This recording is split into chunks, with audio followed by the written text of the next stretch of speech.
New Orleans Saints second-year breakout candidate Pete Werner may have an expanded role in 2022, and it may become more evident what that role looks like in the coming days, and why Rachaad White and James Cook are the best possible fits for the New Orleans Saints if they decide to invest in running back in the draft. We got all that and a little bit of lagniappe for you on today's episode of Locked On Saints. You are Locked On Saints, your daily New Orleans Saints podcast, part of the Locked On Podcast Network. Your team every day.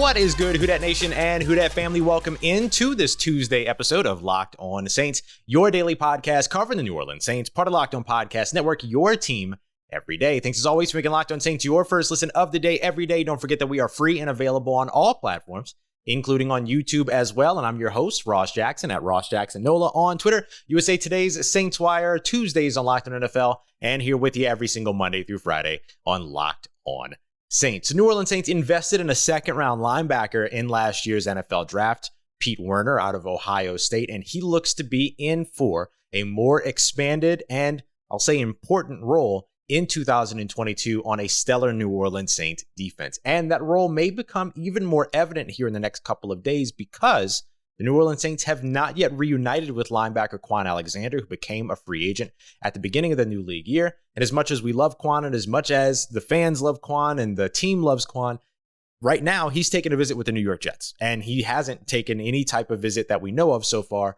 or maybe there's some conversations that might be going on kind of behind closed doors when it comes to him returning to New Orleans, but it doesn't look like currently that is at the forefront of his plans or maybe even the organization's plans. So with that, pairing him up next to Demario Davis was always something that made a ton of sense. We've seen it for the past 2 years, the energy that Kwon Alexander brings, the sideline to sideline speed, the tenacity that he brings, as well as just the relationship that he seems to have with Demario Davis on and off the field. Those things are of value. However, it all depends upon what his asking price is and what his role would be in 2022. Remember, it's not just about, hey, do the Saints not want to pay him? It's about what is his role and how much are the Saints willing to pay for that role? Because it looks like for the New Orleans Saints, that linebacker spot next to Demario Davis may have a new starter there, regardless of whether or not Kwon Alexander returns to the New Orleans Saints or goes elsewhere. And that young starter would be Pete Werner. Pete Werner is somebody that really stood out in his first rookie campaign last year,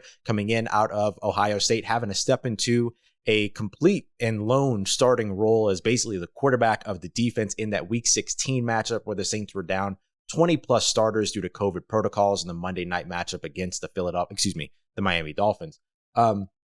In that game, he totaled a couple of tackles. He also had 2 hurries, and he had totaled a total of 6 tackles along with 2 hurries, and made some stops in the run game, a couple of defensive stops as well. Graded out really well in that game, including a 90.2 run defense grade per Pro Football Focus. His overall season grade when it comes to run defense was a 91, while he still carried a coverage grade of a respectable 61.8. So you see him as a player that is kind of a jack of all trades, master of none, is sort of the way that we evaluated him coming into the NFL last year. But he proved that he could be pretty elite when it came to tackling as well as run defense. How can you have so much confidence in a player that had no sacks, no interceptions, and no passes defended? Well, look at what else he did, right? 24 run stops in that 2022 campaign, despite the fact that he only played 172 run defense snaps. So he was all over the field there.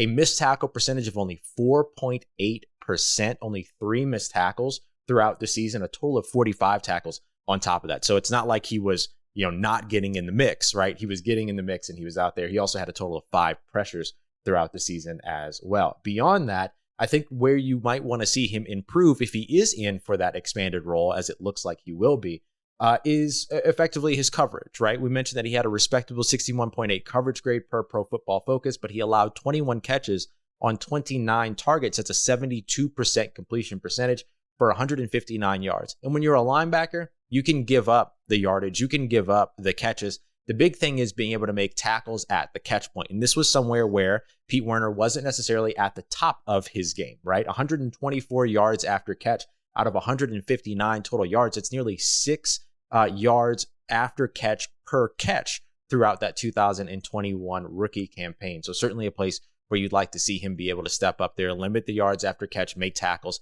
at the catch point, which will require him to be a little bit more engaged and a little bit more kind of engaged with his receivers or tight end, whoever it is that he's guarding, running backs out the backfield in coverage. But that should be something that the New Orleans Saints can certainly work on him with. An 85.3 NFL passer rating when targeted and only one penalty on the year, despite the fact that he played a total of 394 snaps on defense. It's really, really good. So you see him as a disciplined player, a player that can make stops in the run game, a player that can make tackles, just needs to improve a little bit in coverage. It's very clear why the Saints, despite the fact that he's not, piling up a bunch of those specific stats that you're going to be looking for in his rookie campaign, it's really, really obvious why the Saints see something in him and why it is that he is in line for a much larger role as a breakout candidate in his second year going into the 2022 campaign. We'll see what happens with Kwon Alexander. Does he sign with the New York Jets? Does he return to the New Orleans Saints? But either way, it looks like Pete Werner is in for a much larger workload and let's just say a longer list of responsibilities as he starts to pile those on ahead of maybe the departure of Demario Davis in a few years, which might lead to an even more expanded role for Pete Werner. So the journey for Pete Werner starts now, whether Kwon Alexander returns or signs elsewhere. Coming up next, we're going to take a look at major prototypes that you need to know about in this year's NFL draft at some key positions: wide receiver, offensive line, cornerback, and linebacker. And then we'll wrap up with a look at a couple of running backs that are the perfect fit for the New Orleans Saints in this year's draft if they decide to invest at that position with any of their draft selections. We'll get to that as we continue on with today's episode of Locked On Saints. But first, I'm very excited to tell you about our friends over at Athletic Greens. Their AG1 powder is something I start every morning with. Just a scoop of the powder, about a cup of water, shake it up, drink it. Nice. And that's it. Super easy, super convenient. And it's not something where you're having to like power down multivitamin pills or anything like that. This basically acts as your multivitamin and gives you more than what those multivitamins might give you. So no more of those chewies, the gummies, no more having to choke down those big old pills or anything like that. Just basically enjoy a glass of water in the morning and then you're all set. This helps with everything, right? It has made me a better sleeper. It has helped me in terms of gut health as well, which is kind of this new science thing that we're all sort of figuring out. But Athletic Greens and their AG1 powder are absolutely perfect for you if you're looking for a way to make sure that you're taking care of yourself and doing the best that you can for yourself too in terms of daily nutritional insurance. So to make it easy, Athletic Greens is going to give you 1 free year supply of the immune supporting vitamin D and 5 free travel packs with your first purchase. All you have to do is visit athleticgreens.com/NFL network. Again, that's athleticgreens.com/NFL network to take ownership over your health and pick up the ultimate daily nutritional insurance. And I also want to tell you about our friends over at Bet Online, the #1 source for all of your betting news, stats, and sports info. They have everything that you need there. I tend to really like, along with Luke Braun, my co-host over at Locked On NFL, live betting, watching trends change and react. If you have a lot of confidence in a team that they might be able to close a gap or come back after a large deficit, live betting gives you the opportunity to be able to maximize those types of things. Tom Brady rushing yards, is he going to end up rushing for positive yards, or is he going to kneel out at the end of the game and end up with minus rushing yards? There's so many different things that you can track with all of the live betting. Ton of fun over at betonline.net. Also the greatest place too for all of your latest sports developments, league reviews, and news. Also includes this year's basketball playoffs, of course, and the start of the MLB season, which of course you don't want to miss out on. So BetOnline is your continued source for all things sports wagering information, from that live betting mechanism that we just talked about to the playoffs, esports, and more. So go ahead and hit up the website today or use your mobile device so that you can learn more about the trends and actions. BetOnline, where the game starts. All right, family, continuing on with today's episode of Locked On Saints. Thanks as always, making Locked On Saints your first listen of the day every day. Don't forget to go and check out that Locked On NFL YouTube page, as well as the Locked On NFL podcast, because we have a ton of NFL draft coverage and content on the really premiering now, and then also on the deck coming into next week as well, because we're going to have a 3-day live event covering the NFL draft, all 7 rounds, with Ryan Tracy, Eric Crocker, Peter Bukowski, myself. We're going to have a ton of our local experts coming in to talk to Kanani as well and have just a ton of fun all throughout everything that we have going on with 7 rounds of the NFL draft. So you want to tune in for that. That's going to be live Thursday, Friday, and Saturday of next week over at the Locked On NFL YouTube page. And don't forget to check out the Locked On NFL podcast and the Ultimate NFL Mock Draft 2022 podcast feed for our Ultimate Mock Draft event that's going on right now. All 32 selections plus the first selections for all of those teams that don't select in round 1. Ton of stuff there, including Michael Irvin. We've got Mike Detillier coming through to talk a little bit about the Saints picks, which my first pick is in tomorrow's episode, the Wednesday episode. So make sure you're all caught up so you can see how the board fell before I hit the clock at 16. All right. Speaking of hitting the clock at 16, the Saints, of course, are going to select at 16 and 19 and 49, 3 top 50 selections as of right now in this year's NFL draft. And when it comes to those early selections, and I'd even throw in pick 98 in the 3rd round as well, those top 100 selections, prototypes become really, really important. Now, prototypes end up being a piece of what you look for in day 3 as well, but that becomes more about who's the athlete, right? That can be maybe a special teams guy or something like that, or maybe a late developing type prospect. So you think about Kwon Baker last year, he hit and checked all the marks in terms of the prototypes, in terms of size, speed, athleticism, the things that the Saints look for. So I wanted to highlight a couple of different positions so that we can kind of talk through them so that you know what to look for in this year's draft. Now, we've talked about this before with our wide receiver prototype episode. You can go back and find that from a couple weeks ago. But just to kind of give you the sort of Spark Notes version of it, there are specific thresholds that the Saints have shown that they love, right? That they want to invest in over the course of the past few years, right? So I think you can go back to 2006 is basically when I usually start mine. Things might adjust a little bit with Jeff Ireland coming in 2015. One of the things that adjusts when it comes to wide receiver is that the Saints don't draft a ton. They drafted one in 2017, 2018, and then they skipped the first few rounds of 2019, 20, and 21, despite the fact that those were historic wide receiver classes. And so then they didn't draft another wide receiver since 2018 until last year in the 7th round with Kwon Baker, who checked all the boxes. He's about 6 foot. He's about 210 pounds. That's about where the Saints and their sort of averages lie. 6'1.5" is really their threshold there. And then around 207, 208 pounds is their threshold in terms of size. So you can basically say 6 foot to 6'2", 6'3", and in around 205 to 210 pounds. That's sort of the sweet spot for them. And they don't usually go for the fastest wide receivers on the board. Now, Kwon Baker ran a 4.45, which is respectable. Treylon Smith, a 4.49, but Michael Thomas, a 4.57.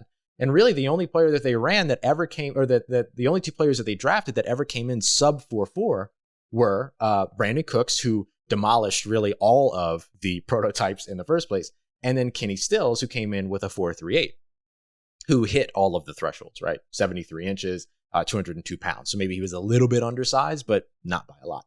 So when you look at what it is that the New Orleans Saints tend to focus on the most, it's not really that they're looking for speed. They're looking for guys that come out of pro-style offenses that are big, that are sizable, and that can run routes. I mean, those are the things that they look for, right? They look for those route runner types. Treylon Smith, Michael Thomas, Kwon Baker were all good route runners coming out of college, although Michael Thomas got a lot of question marks around route running. He, kind of disproved all of those questions or addressed all of those questions, especially once he got to the NFL. So when you look at the prototypes in terms of size, it could end up knocking some guys off the board. Technically, Chris Olave would be off the board because he's around, 180, 190 pounds. So he comes in too undersized.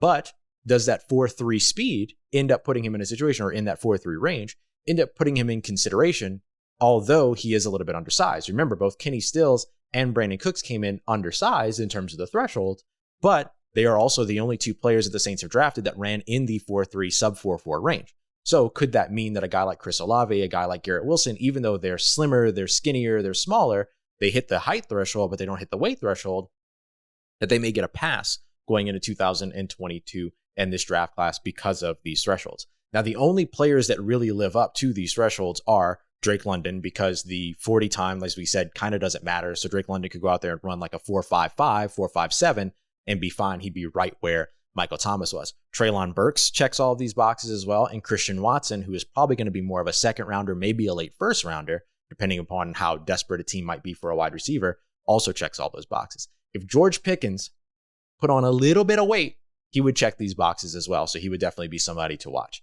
And that's the other piece to kind of consider. what's their NFL weight going to be versus what their college weight is going to be. So if they are a little bit undersized in college, do they have the frame to sort of add on when it comes to the NFL? All right, I said I was going to spark notes it. I did not. But that gives you an idea of what it is that the Saints look for at wide receiver and which wide receivers check those boxes, though we can expect maybe some of the thresholds to shift now that the Sean Payton era is done, and now we're into maybe Dennis Allen and Jeff Ireland recalibrating some of these things. Offensive line we've talked about as well. The best two fits, Trevor Penning and Bernard Raymond, in terms of the guys that check all of the boxes in terms of the elite agility or great agility, and then also making sure that they are coming in at the right size. So 6'7", 325 pounds is maybe a little bit over the mark when it comes to Trevor Penning. 6'6", 310 is the average in terms of the last 4 offensive linemen that the Saints have invested in at offensive tackle. Andrus Peat, who was drafted as a tackle before being moved to guard, Ryan Ramczyk, Rick Leonard, yes, that happened, and Landon Young. The other player that matches is Bernard Raymond, who again has that elite athleticism, but also comes in at 6'6", 303 pounds. So he's a little bit below. So which one do you want? Do you want the guy that's a little bit taller and therefore a little bit heavier, or a little bit lighter and, somebody that you kind of have to bulk up a little bit maybe to get to the size that you're really comfortable with over at left tackle or possibly right tackle if you want to move Ryan Ramczyk to the other side. I think Trevor Penning, again, is my favorite of those two, just because he has development potential time left. Bernard Raymond got a late start at offensive tackle, played tight end for 2 years before converting to tackle just 2 years ago, and is already 24 years old. So he has the late start, and he doesn't have the development potential ahead of him like Trevor Penning does. Again, my favorite prospect out of all of these, though, is Charles Cross, and if the Saints are able to land him, I'd be very excited. He is a little bit under the threshold in terms of height, though, coming in at 6'4". So that's what you're looking at in terms of offensive tackle. Let's talk about cornerback, because this is a place where the Saints could really make an adjustment based upon what the wide receivers around the NFC South are looking like nowadays. So when it comes down to corner, usually what the Saints look for are 3 things. 6 foot, around 200 pounds, right? So let's call that one thing, right? Those are the measurables, the size, the physical attributes. That's usually what they're looking for there. They're looking for speed, and they're looking for scheme versatility, right? They want, and along with speed, I guess they want more physical too, right? But that comes with the scheme versatility. Let me explain. You can either be Paulson Adebo, who has good speed, has good size, right? Checks those measurables, but that played in a zone-heavy scheme that played a substantial amount of man mixed in at Stanford, or you can be Marshawn Lattimore, who checks the physical attributes, checks the speed box, but has the physicality because he played in a majority man defense that mixed in a substantial amount of zone at Ohio State. So you can have one or the other, and you fit sort of what it is that the New Orleans Saints look for. What they want is scheme versatility. Doesn't matter which one you sort of major in and then have a minor in the other. As long as you have both of those things, it makes you more appealing.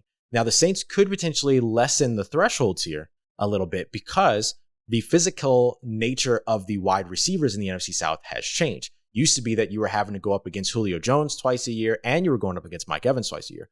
Julio Jones, although a free agent who could potentially return to the NFC South at some point, is currently no longer in the division. And then you kind of had DJ Moore, and outside of that, you've got Mike Evans. So you really only have one of those guys that you have to prepare for now. So do the Saints then adjust their sort of prototype at cornerback based upon what the competition around the rest of the NFC South looks like? I think that depends on where those teams continue to invest in this year's draft. And so we'll see exactly which way that all goes. So that could be one that adjusts a little bit going into 2022. Okay, I want to talk about linebacker up next because Pete Werner is the exact sort of example of a prototypical linebacker. Let's talk about why. And I'm going to tell you why 2 running backs, Rashad White and James Cook, make the most sense for the New Orleans Saints if they decide to go running back in this year's draft. But before we get to it all, let me tell you about our friends over at rockauto.com. Things are getting more and more and more expensive when it comes to car maintenance, even gas prices, even though, all these other things are kind of coming down. The gas prices are still pretty high. And so you don't want to spend a ton of money when it comes to small repairs, fixes, small parts, pieces, accessories that you might be looking for your vehicle. So go ahead and save yourself some money. Don't go to those chain stores, those brick and mortar stores where they're going to charge you more because you're a do-it-yourselfer and you're not a wholesale buyer. Instead, go to rockauto.com where everyone pays the same price. And sometimes you're paying 30, 50, 70% less than what you're going to pay at those stores anyway. So it helps you save a ton of money. And look, they're a bit of a family business too. They're a family-owned business that's been operating online and helping auto parts customers online for over 20 years now. So it gives you an opportunity to help to support a small family business online without having to leave your home. It's super simple. Just come straight to your door. You cut out the middleman. You cut out all the having to get up and go to the store, all the other stuff. Sometimes you need something for your car that won't allow you to even drive to that store in the first place. Rock Auto will help you out with all that. Go and check them out over at rockauto.com. Don't forget to let them know that Locked On sent you. We're writing Locked On in the How'd You Hear About Us section. Amazing selection, reliable low prices, all the parts your car will ever need at rockauto.com. Let's get it, Who Dat Nation. Wrapping up today's episode of Locked On Saints with our sort of final look at some prototypes here. Linebacker is a prototype for the New Orleans Saints that hasn't really changed much over the years, but has been very, very effective for them, particularly when it comes to the draft and free agency in terms of who fits into what role. You look at Demario Davis as sort of the cornerstone, right, of what a prototypical linebacker looks like for the New Orleans Saints. And you can kind of see it as well in Pete Werner, who comes in at 6'3", 240-ish pounds. You've got a guy like Demario Davis who lines up next to him, who stands at, I want to make sure I get his, I want to make sure I get all of his stuff right, but 6'2", 248 pounds. So they're right around the same size, and they're right around the same sort of prototype. So you can see the way that they both fit into what the New Orleans Saints want. Now, Kwon Alexander came in under that, right? He was in the 220s, but he was also, 6'1", 6'2". So he had that 6 foot plus sort of build, but he just came in a little bit slimmer, a little bit more like a weak side linebacker, right? The guy that you would want to go sideline to sideline. So, we talk about Pete Werner having this more sort of larger role in the 2022 defense. Is he going to be able to do the sideline to sideline stuff that Kwon Alexander was able to do in coverage, or do you expect Demario Davis to do that, right? And who's quarterbacking the defense, all those things. So there's like a couple of things to look for, right? That 6'1", 6'2", or above size, that 220 to 240 pound size, or let's say 230 to 250 pound size is really where the kind of meat of their prototype is, even though Kwon Alexander came in under that as a free agent. And then you look for somebody that has a lot of mental capacity, a lot of mental capability, and great football IQ and understanding of the game. Because the Saints utilize, obviously, those linebackers to help to set the front seven, and then one of the safeties to help set the secondary. So with that, in terms of the communication that goes on the field, that was something that they really valued in Pete Werner as well, especially when he got to showcase that in Week 16 against the Miami Dolphins. So Demario Davis is going to be your quarterback of the defense for right now, but eventually the idea is probably going to be to transition that to Pete Werner, which means don't be surprised if the Saints go for another young linebacker in this year's class, by the way. I know that it feels like it's a position that doesn't need to be addressed, but if they're anticipating Pete Werner moving into sort of that Mike linebacker role, then they're going to need a will linebacker of the future. They're going to need a coverage guy. It's not going to be Zach Bond. I'm sorry. It's not going to happen. He's a pass rusher, and they need to allow him either to try to find that role somewhere else or figure out a way to utilize him in that role here in New Orleans. But that will linebacker, that coverage guy, might be somebody that you can invest in this year with a surprise linebacker selection like Troy Anderson, who is kind of Kwon Alexander in a way in terms of his speed, his agility, his athleticism, and his size. He makes a lot of sense. So just something to keep an eye out on there. He'll come in a little bit under the threshold, but if Kwon Alexander has forced the Saints to reconsider their linebacker threshold, Troy Anderson would definitely be a linebacker to watch. They also met with Chad Muma as well, who would fit sort of their usual typical linebacker prototype. Okay, running back. There's two running backs in this year's draft that make the absolute most sense for me if the Saints were to invest in running back. Now, this is another position that feels like, there's not really a reason for them to invest at running back. But there is, right? Tony Jones Jr. had a great week 1 against the Green Bay Packers. Then the offensive line ended up getting hurt and dealing with those injuries in the offensive line, as well as Tony Jones Jr. dealing with his own injuries. He just never really came to be what it is that the New Orleans Saints kind of expected from him, especially throughout the preseason and that week 1 matchup. Is that his fault? No, of course not. But if you're looking for a running back that's going to be able to create on his own, as opposed to needing yardage created for him by the offensive line, this draft is a good draft to do it. And there are some guys that sort of match the prototype. Let's look back at the history of running back for the New Orleans Saints since 2015, which is effectively our Mickey Loomis, Jeff Ireland era, which we're going to break down the entirety of in terms of trends and tendencies tomorrow. Marcus Murphy in 2015, Daniel Lasco in 2016, Alvin Kamara in 2017, Boston Scott in 2018. 4 straight years, 4 straight running backs, no running back since. What did all of these guys have in common? Well, All of them were combine invites with the exception of Boston Scott. Actually, only really none of them went to a Senior Bowl. So Senior Bowl wasn't even a part of all this. The size thresholds, the physical measurements are all over the place, right? You've got Boston Scott at 5'6". You've got Marcus Murphy at 5'9", 198 pounds. But then you've got Alvin Kamara at 5'11", 214 pounds. So the size prototype isn't really a thing for them when it comes to running back. Arm length, same thing. They're all kind of around 31 inches, 32 inches. Not really anything to pull from that. Hand size right around 9 inches. Not anything really to pull from that. However, here's where things start to get really, really interesting. Here's what the Saints like.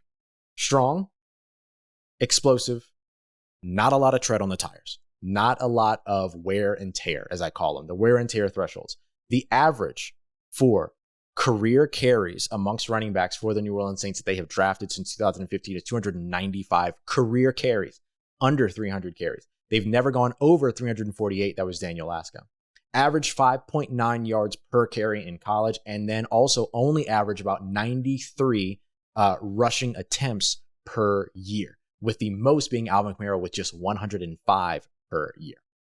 So that's a big piece of this all. Who are the running backs in the NFL draft this year that don't have a lot of wear and tear, that average less than 100 carries? Some of those, just to name a few, are Dameon Pierce, Zakadre White, James Cook, and Rashad White comes in at just over 100 at 112.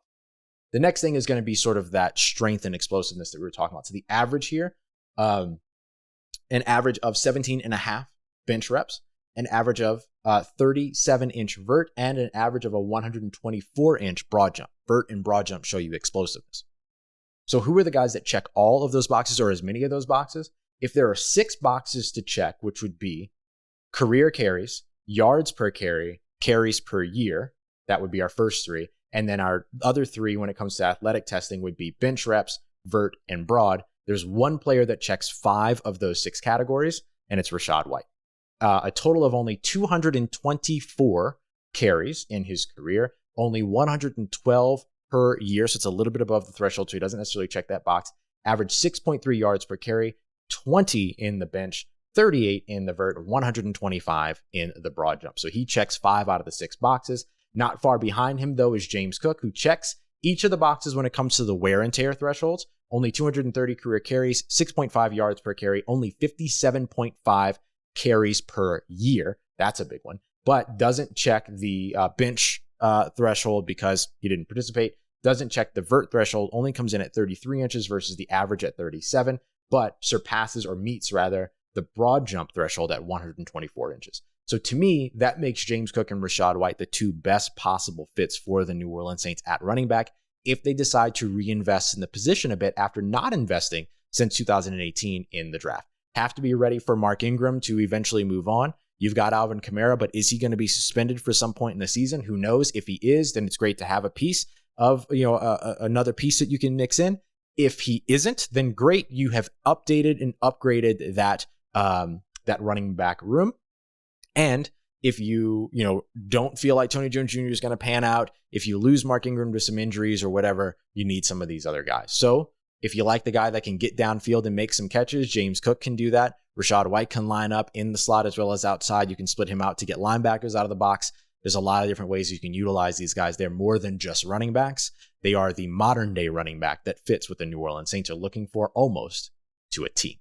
So those are some names to watch out for at running back tomorrow. We're going to talk about a bunch of names because we're going to go through trends and tendencies, everything from conference to combine invites to Senior Bowl invites to draft tendencies when it comes to Mickey Loomis and Jeff Ireland since 2015. So we have a ton of information for you in tomorrow's episode. Going to be a lot of fun. Might split that up into 2 episodes just to make sure that we talk through everything and get into some real detail here. It's going to be a blast going through that. So make sure you don't miss tomorrow's episode and the rest of the week, honestly, here over at Locked On Saints. I appreciate you as always for making us your first listen of the day every day. For your second listen, make sure you go and check out that Locked On NFL Draft podcast. Eric Crocker, Ryan Tracy doing some phenomenal work over there, getting you ready for the biggest time of the year, the NFL drafts. Go and give them a listen or a watch today. And as always, y'all, for everything you need around your New Orleans Saints in between these episodes, make sure you follow me on Twitter at Ross Jackson, NOLA. Hit me up. Let me know how the family's doing. Let me know how you living. Let me know how you momming them. And trust you, that nation. I'll holla at you.